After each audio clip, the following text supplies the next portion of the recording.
Est-ce que je suis surpris ce matin, de la décision de mes collègues? Absolument pas, pas du tout. Alors écoutez, c'est pour ça que ce matin, je vais m'adresser aux députés de la Mauricie et particulièrement à notre ministre régional, Jules Boulet, pour qu'ils appuient auprès du ministre des Affaires municipales, M. Martin Coiteux, notre demande d'étude des équipements supralocaux par la Commission municipale du Québec. Vous savez, cette semaine, toutes les municipalités voisines ont rejeté notre dernière offre d'entente. Vous savez, on a répondu à toutes leurs demandes, tous leurs irritants, comme ils nous parlaient, aux demandes d'assouplissement. On a fait ce que les députés nous ont demandé. On m'a demandé de la souplesse, de revoir notre entente, de s'assurer qu'on soit capable de travailler autant que possible, avoir une entente gagnant-gagnant, comme c'est le cas dans la plupart des autres régions du Québec. Alors aujourd'hui, le constat qu'on fait, c'est qu'il n'y a plus d'alternative possible. On a présenté en octobre 2015 une étude qui représentait, je vous le rappelle, les coûts réels des services que nous offrons aux autres municipalités. Et j'insiste, ce sont les coûts que nos citoyens de Shawinigan paient à tous les jours pour l'utilisation de l'ensemble de ces services. Et pour en arriver à une entente de collaboration avec nos collègues, on a fait une révision de l'ensemble de la grille des coûts partagés. Au départ, Shawinigan assumait 96 % de la facture. 96 % donc des 13,5 millions des coûts pour les loisirs que les citoyens de Shawinigan payent. Dans notre dernière offre, on propose d'assumer 99 % de la facture. 99, moins de 1 % pour les 10 municipalités qui nous entouraient. Alors, vous comprenez que c'est difficile d'aller plus loin. À la limite, il faudra probablement payer pour que leurs citoyens viennent utiliser les services chez nous. C'est à peu près ce qu'on fait parce que l'ensemble de nos citoyens subventionnent et payent pour que les citoyens des autres municipalités viennent utiliser les services.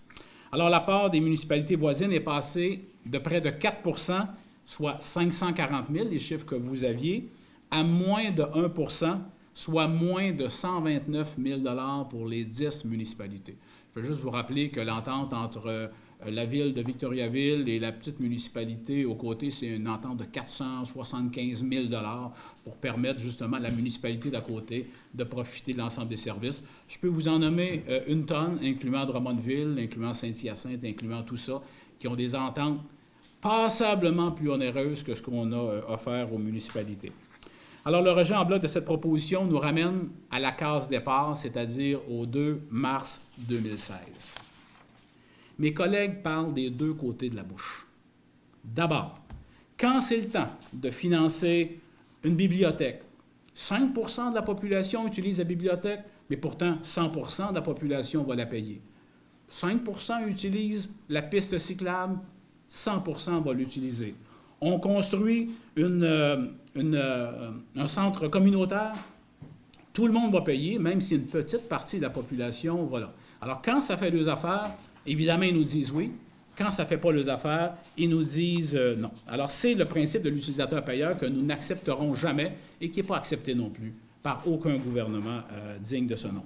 Et sur ces éléments-là, vous savez, quand des services ne sont pas capables d'être rendus par une municipalité parce que ça coûte trop cher, prenons un aréna, il est normal que les citoyens d'une municipalité à côté soient capables d'utiliser les services de la ville-centre qui est là. Mais ça se fait partout par des signatures d'entente intermunicipales pour parvenir à desservir l'ensemble de nos citoyens. Ça se fait partout.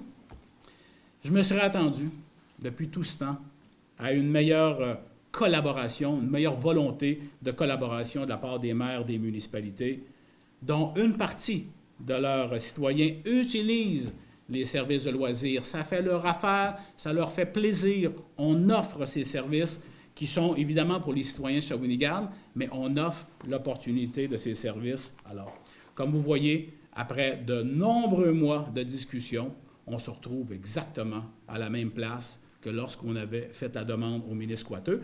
Donc, on va redemander à nouveau, à travers nos députés, à travers la ministre, de demander au Ministre-Coiteux de mandater la commission municipale, et j'incite, tel que prescrit dans la loi, de mener une étude sur les supralocaux de Shawinigan.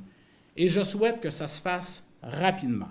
On a été patient et patient encore. On s'est prêté à toutes les demandes qui ont été faites par les députés, par la ministre, de négociations à l'amiable, d'assouplissement, et on se retrouve exactement à la même place.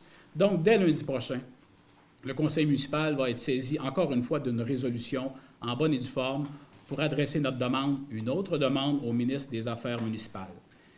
Je le répète, et le président de l'UMQ était là hier et a fait exactement le même message, c'est une question d'équité, d'abord et avant tout pour les citoyens de Shawinigan qui, à même leur compte de taxes, paient pour l'ensemble des services, même s'ils ne les utilisent pas.